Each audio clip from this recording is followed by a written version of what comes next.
That's an opinion. Your vote.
Talk.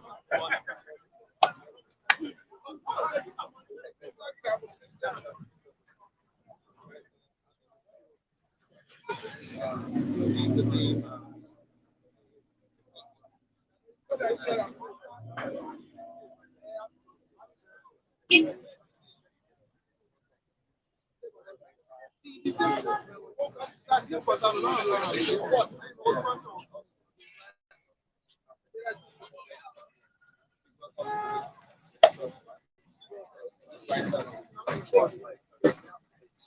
that is how.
Good morning. Good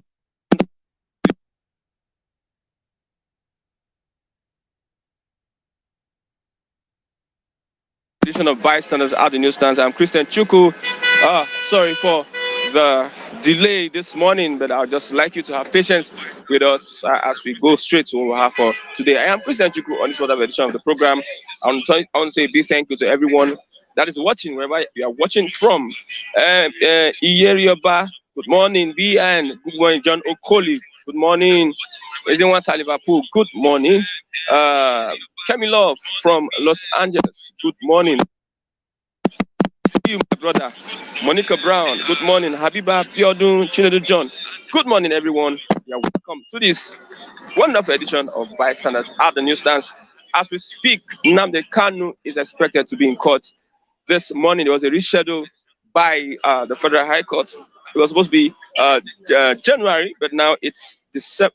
Sorry, it was supposed to be December 10th, but now it's today, the 2nd of December. A big welcome. I want to say a big, wonderful, happy birthday to one of the apostles of our time, Arume Osai, Apostle Arume Osai. A big, wonderful birthday to you. We share the same month. And also, Pastor Chris Oyakhilome on the 7th of December is one very, very special. Let's go straight to Inspire Headlines. Before I start, I have my wonderful reviewer said this morning, Mr. Chigozie, Mr. Raphael, Mr. Matthew, Mr. David, Mr. This morning, I have Mr. Kunle, Mr. Charles, and also Mr. Lucky. They are here to do justice to the newspaper headlines this morning. And what do I have? I have the Daily Sun this morning, and I also have the New Telegraph. COVID-19 loans.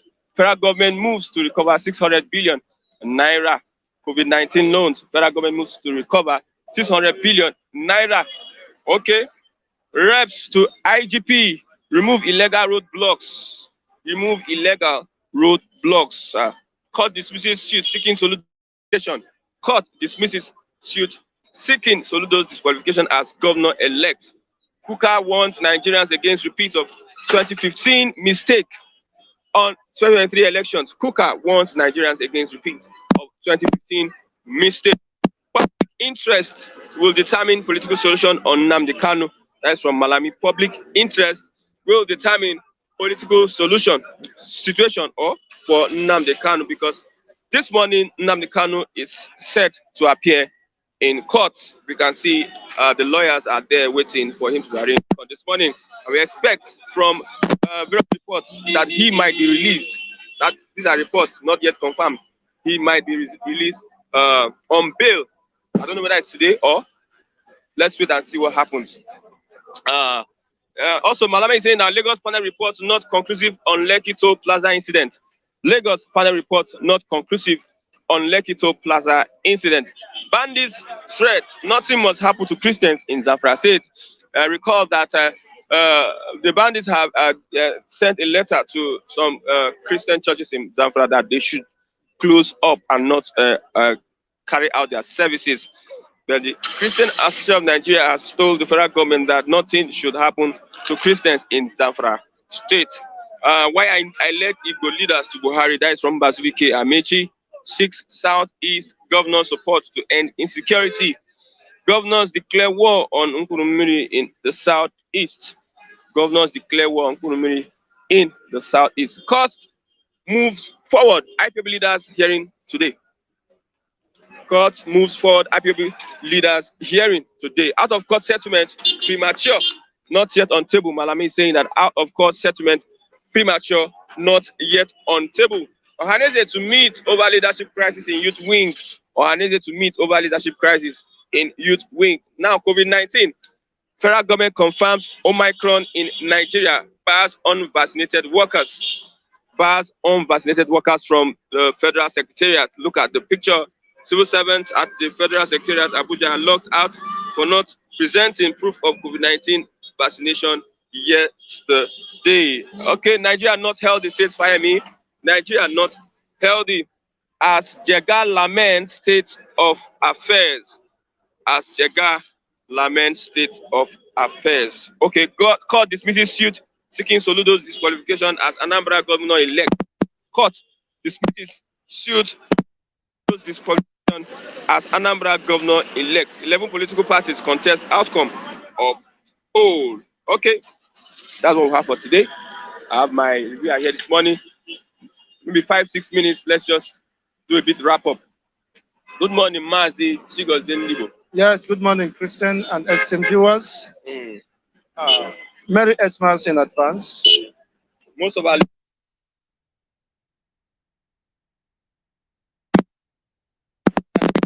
healthy. What should he instruct? What have will have instructed his comments as a governor? Sitting governor.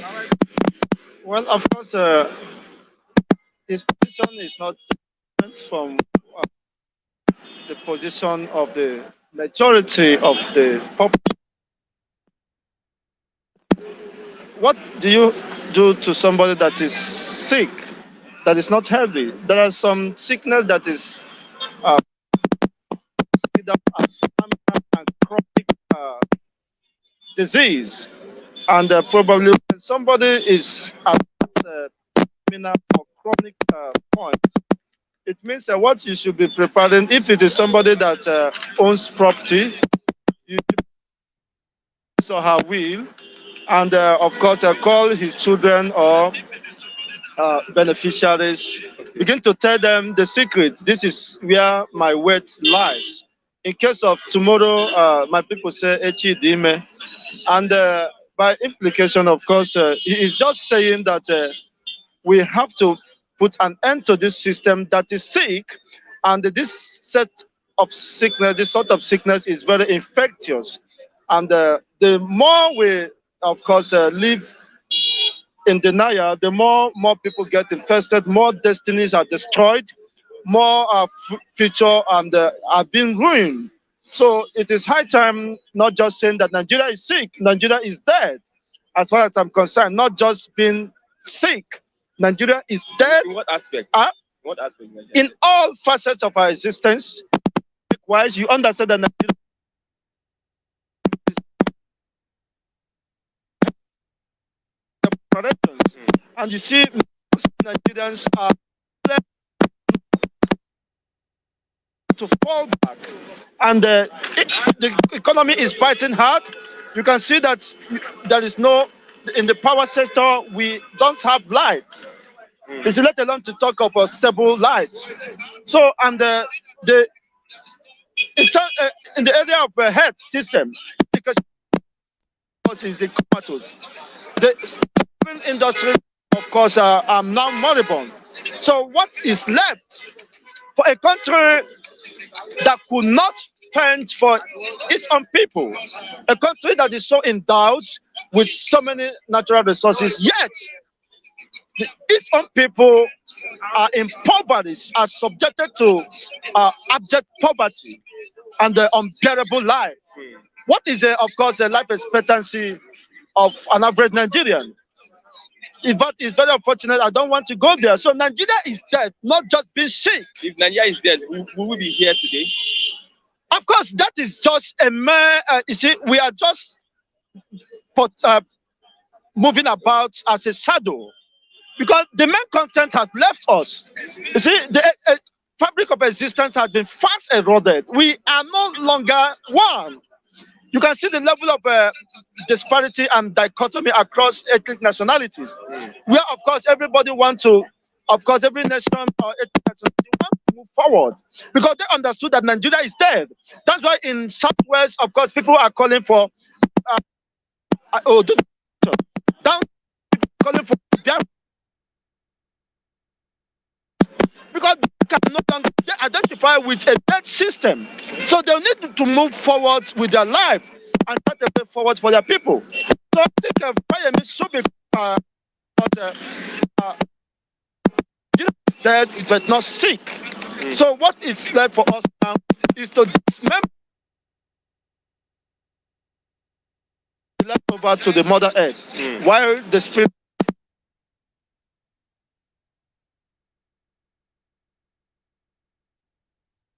may want to call or call out for themselves. Okay. Okay. What do you expect from Nnamdi Kanu's trial today? I believe there's an emergency trial of Nnamdi Kanu. People are saying that to be released on bail. What's your expectation from that trial? I think there's a need for the court to reconvene, as it borders on his the circumstances of his health, which have deteriorated and over time.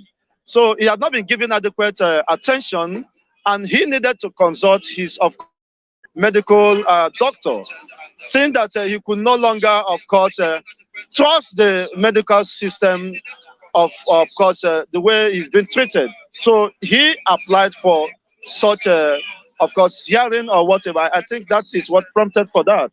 But that notwithstanding, I understood clearly, based on the position of the Kenyan authority, that Nigeria is guilty because the Kenyan authority has, of course, made their position known that Nigerian state do not follow the due process in extraditing Mazin Nnamdi Kanu.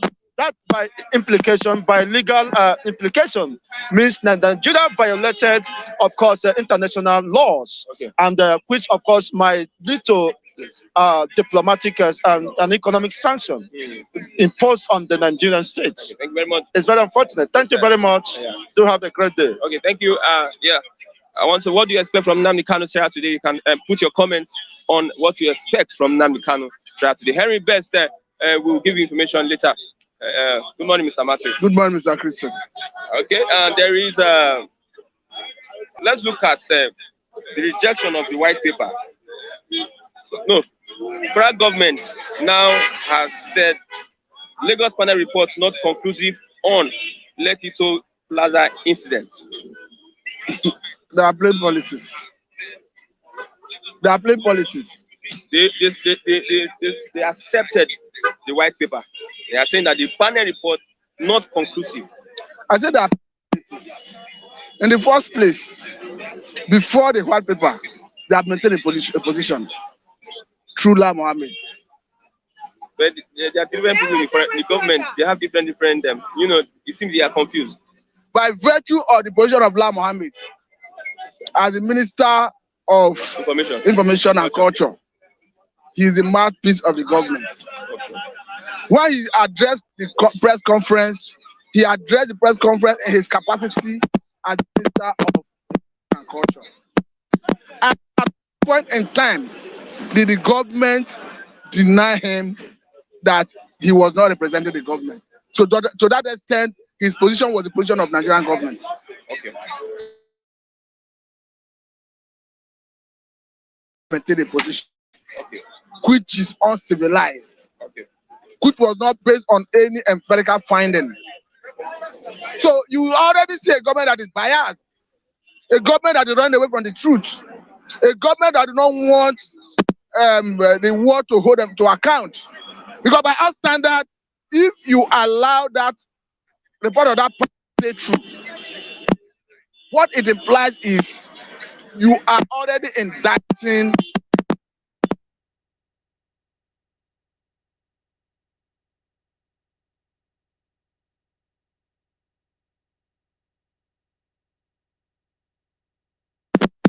the basis of which the but again, let me tell you this. When I'm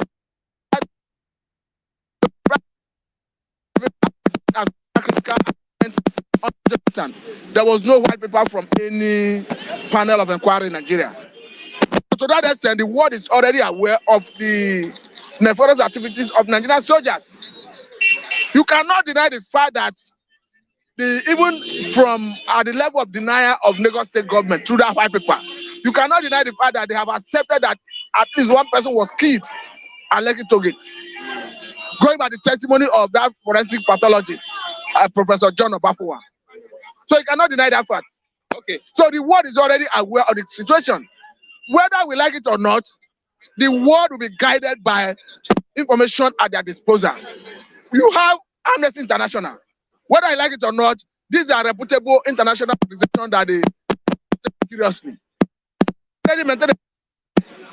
The documentary of CNN is not in vain. So whether Nigerian government deny the fact or take away the classified information that is already at the disposal of the whole world. Okay. The panel of inquiry that was conducted by Kaduna State government after the shooting and killing of 347 Shiite members, did Kaduna State government issue white paper on it up to today? What have federal government done to address it? Okay, let's look The at killing of police. The federal government set up a committee that indicted the captain and 9 soldiers. What is federal government doing with it up to today? Okay. So whether we like it or not, the world is aware that Nigerian military has history of human rights violation. If police leadership, IG cannot get justice for his special squad, how do you not think of justice for NSAS? Let's look at the influence of non-state actors in Nigeria between traffic guys and also the agro. What state actors? In any country, in any democracy, in any sovereignty, what makes the government ultimate is but whether we like it or not, As enshrined in the constitution. it's enshrined in the constitution. No, just as but enshrined. Okay. you need to possess it beyond having it in the constitution.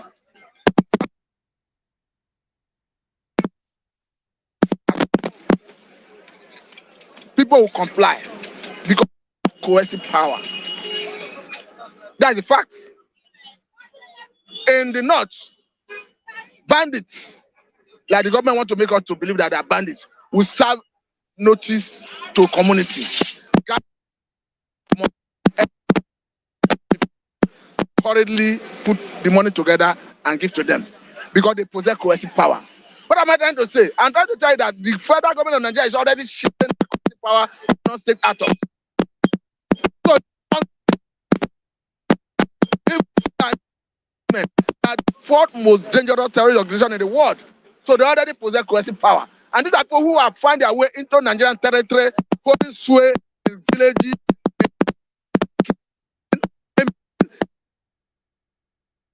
under Nigerian sovereignty. Okay. So you in Nigeria, the government is already sharing that coercive power with non-state actors. There's no argument about that. Okay, thank you very much, Mr. Matthew. I have Mr. Samuel this morning. 6 minutes so as to okay. Let's look at non-state actors. Led. Everybody, good morning, Christian. Good morning, viewers. Now, in terms of actor in any political organization is as a function of the failures in leadership, because for any sane society that have a legitimacy of the people knowing fully well the actions and inaction of the government, that it's basically for them, would ordinarily follow the non-state actors because they believe in government of their people. That is why in most attacks, even in the United States, the shootings, you will see the people always give information one way or the other to the government, the police, that it was so person. Even in the process of investigation, they tell you the name of the street, what he has been doing. The people are willing to divulge such information to the police to track down those people because they believe that such third world country, America, and some countries in the world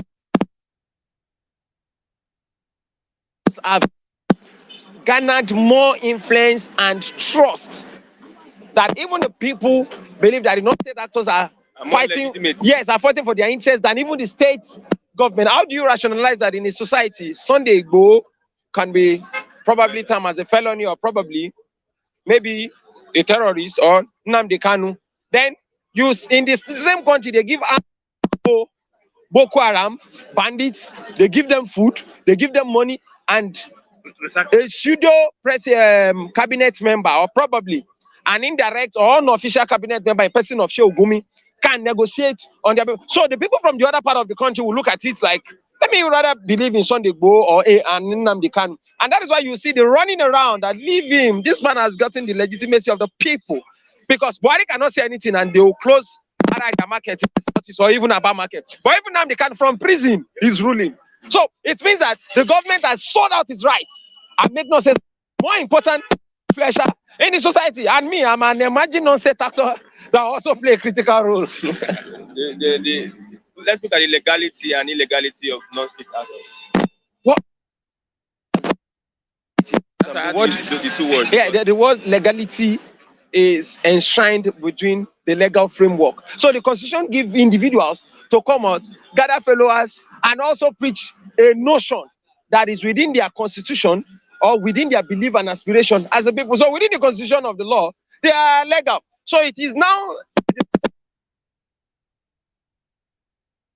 well, now you analyze what is civil disobedience. In the case of Nnamdi Kanu at the federal government, let us be critical. They said he was constituting people against the state, blah blah blah. But in the case, listening to Inaya about it was the state action, the army pursuing and destroying his family house that resulted to him running and probably resulted to the actions of the IPOB, which we know they use flag. So if you're saying that the civil disobedience, if you read Karl Marx theory and John Hobbes' State of Nature, was as a result of governmental decisions by using arms against the state, and the people have to survive. They have to retrieve back those arms. The right they gave to government to protect them is no more there. So they have to fight back for that right by using the same arm. So violence resulted to violence because you need to have an equalized weapon in order to retaliate. You can't be using gun, I'll be using stone. So I need to get gun to be on the same level of retaliation or fighting back. So irrespective of where the gun come from, it's a different debate altogether. Because even the government too have accepted that people in the government do support Boko Haram and some other agencies. So who knows? Somebody in the government is also pursuing the IPOB with arms. There are reports lying that Nnamdi Kanu, there's a reschedule in court today, and there are reports lying that Nnamdi Kanu may be released on bail. No, a wise government. Some prophecies. I want you to prophesy. No, a wise government. Okay. I want you to prophesy. A wise government, we've said it before. I've seen that one man in prison, they are closing down shops, by state. So now we've seen the death of Yusuf for Boko Haram. It escalated 10 years later. So the notion is that the fight is not gone or court of law. It is a psychological warfare to integrate the Igbos after the civil war. Recommendation from, if you go and read Rafun Uche, reflection of the Nigerian civil war. Then what struck, you will discover that the problems from that time have not been settled or have been. We don't have sincere people. We have ethnic bigots who don't see reality. So because it's Igbo, you must send their fighter, but it is Boko Haram, you will send Gumi to carry money and be buying rice. So if we have a statesman who sees everybody as one, it takes nothing to declare, just like they did to MK Abiola one day, for those that died in the Biafran Civil War. Because the reality is there was an Aburi Accord that every sane man should have respected. But the permutation of ethnicity that played and political hypocrisy. Some people believe that if the Aburi Accord states some part of the country might be developed than some others. So they came back and reneged on the agreement they voluntarily entered into in Ghana. So in as much as I'm not here to tell you that the Igbo man or the Ojuku was perfect, the point of deviation was in order to settle the crisis, there was an Aburi Accord. Now the question is, what was the content of Aburi Accord that Gowon is still living decided not to implement? In as much as I know Ojuku might have faults, but looking at the circumstances of war played in order to quench the war, who decided to go against the agreement as at the time of Aburi Accord? So those are some of, see, you can decide to lie about history, but truth will be constant, either you like it or not. And the actions that have been happening from 1967 to the coup and the counter coup is leaving traces of a more divided nation. The question we share, even children that were not given birth to in 1967 believe in the notion. So it simply means that you can use force to quench this for a time. Those children will metamorphose into something else. It will get to a time, it is rocket launchers, the Igbo man will learn. Only one rocket will solve the problem of Nigeria. So where do you think that Nnamdi Kanu is going now? No, a sense government will leave him. They leave and gave amnesty to Boko Haram. So Nnamdi Kanu don't kill reach the number of people where Boko Haram don't kill. Let's say they've killed. Yes. You know, I'm not an hypocrite. We will say it the way it is. Now the question is, between Boko Haram and IPOB, who should we give amnesty? Now to tell you that these people are rational. When the election was about to hold, there were debates, security. They withdrew that election will not. It's just that you can talk to them. They think the Igbo man do business. He knows what it means to lose millions. That's the only ethnic group that can move to a desert and tell you that now we'll go do this business. I'm not an Igbo man. You know, some people don't. My name is Sefion Thomas. In case some people will now, and I grew up more in the Yoruba land before anybody was. but we can speak like 3-4 languages in Nigeria, so it's okay. So before some people say they pay, it's not matter of paying. What is due to the Igbo man, just like they were our brothers in the Northern Occupied Ministry. Put them to make them follow. They steal money. All these people are not working. All your federal ministries, they will pack some certain type of stores. Pay the Igbo man, let him to follow steal, like the way some other people to have stolen. Everybody steal your own. You think all those ministers are working? Nigeria is still like this. That one person is working for the country. Really? Seriously. Okay, So, thank you very much. yeah. Mr. Samuel. Mr. Samuel, go ahead, let me have your mic.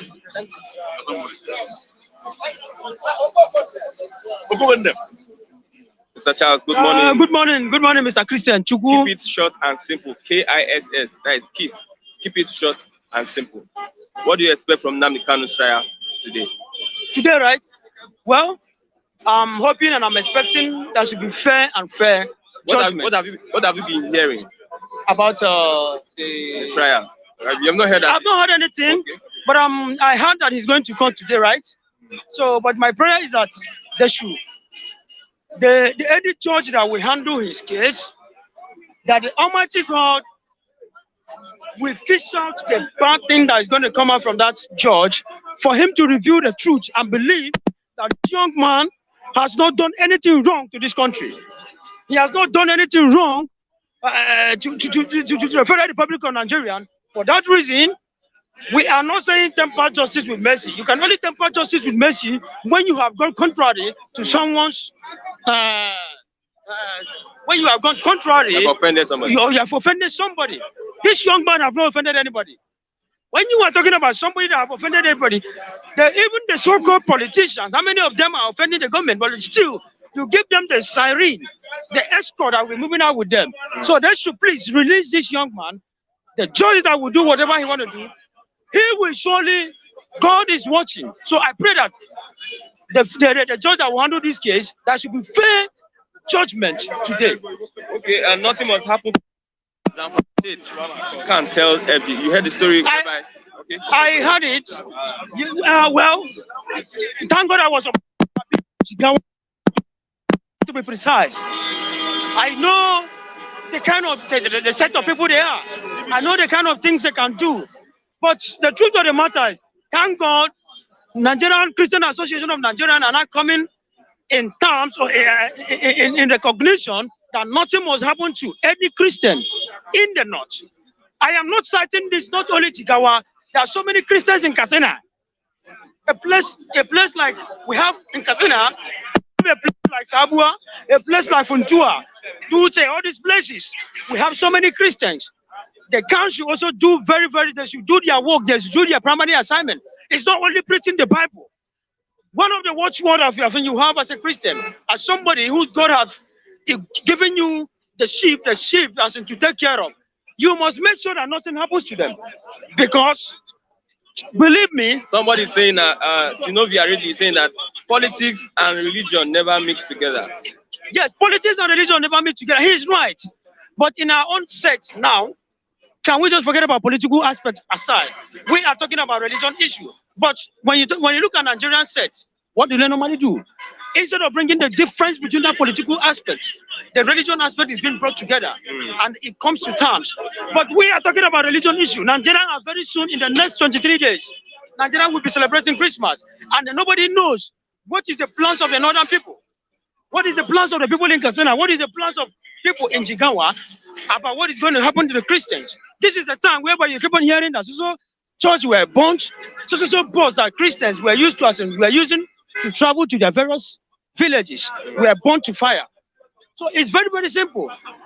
I am very, very happy that the Christians, the so-called our members, they are now coming to terms and in recognition that the most important thing in our generation is to make sure that those shepherds that were given to them by God is being protected. That is telling the whole northerners that nothing must happen to the what they call them, the Christians in the north. That is my joy. Thank you very much. I want to say to Mr. Sinovia Ridney that man is a political animal, and wherever you have administration, you have politics. If there is administration in church, that's my opinion, I think there will be politics in church. If there's any way we have to handle a lot of people and also be in charge as a leader, you have to use some principles of politics. Good morning, Mr. Edo Lagos. Edo not be Lagos. Good morning, my brother. I can say Merry Christmas half of the year. We are about to enter Merry Christmas and end of the year.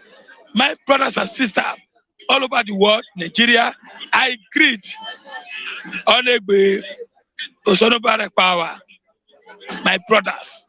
Dalu, God bless you. Ekusheo. My name is Lucky Ayaguna. I don't know Lagos. This December, there is Omicron variant of COVID-19 and there is an expected lockdown in Nigeria. Whether na microphone, no, whether na micro, no, whether na mic here, Mike Tyson, no, Mike this, so, Mike this, so. Our problem now is, I told you that our agency in the port are not doing their work. When the head is rotting, both the leg and down are rotting. We said it that this thing is happening in South Africa. We have not getting any. Our borders should make sure are tight. Instead of that, they are busy looking for people who are coming from abroad, collecting money from them in the airport. Asking you, what did you bring? Okay, what do you bring come? Okay, what do you bring come? Now, 3 have entered Nigeria. You see. But anyway, I believe in Nigeria that the sun we have and God will neutralize all the sickness. Some people don't believe that same way. I'll tell you why. The highest sickness in Nigeria, you know, is a poverty. After poverty is malaria, typhoid. You know, with the population we have, if not the sun and the weather, you know how many people will die. You understand? Now, the key is when you don't eat well, thinking, not all this micro, what they had to pronounce that name. I call it Microsoft, microfinance, micro this. All this name they are bringing is white man name. All the sickness we know in Nigeria is typhoid and malaria and poverty. I get to be. There's some kidnaps in Edo State. A DPO was kidnapped in Edo State, and it's surprising. But not now. It happened this week. It happened this week. What's happening? You see, it's all around. Say Edo no be Lagos. Say Edo can't be Lagos because Edo is worse than Lagos. Oh God, let me tell you, Edo is not worse than Lagos. I'll tell you why. Have you heard a DPO kidnapped in Lagos before? Have you not heard many DPO kidnapped in Lagos? Kidnap a whole ASP? Kidnap how many police? You didn't remember what happened in Epe? Do you remember what happened in Epe when my brother, the former CP of Lagos State, went there and ordered all the bars that 72 hours to make sure say Ukorodu are peaceful. I could remember that they kidnap. I don't understand me. When advance for a kidnapping advance to rise in Lagos, what happened? Where were you? So I don't know be Lagos. Let me tell you the reason why I don't know be Lagos. I am still believing that election that we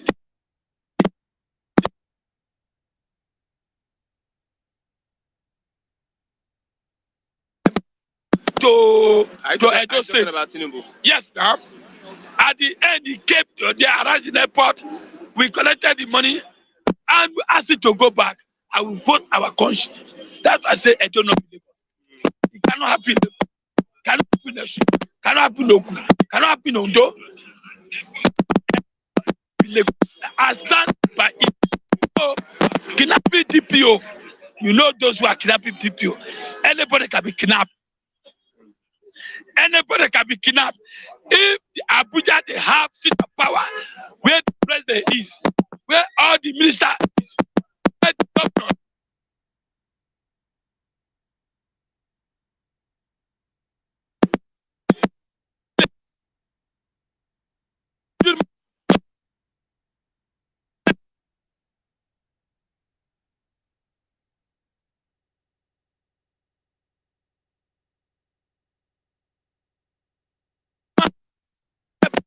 To tell you that how was the history.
I get it. Look at my voice. I shout every day. Just to come here. To do the people. And I pass you.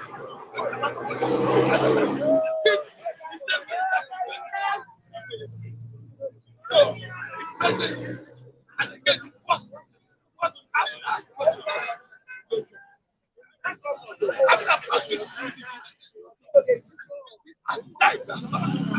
so please, I beg God, I beg Nigeria youth that this time around, they are part of it.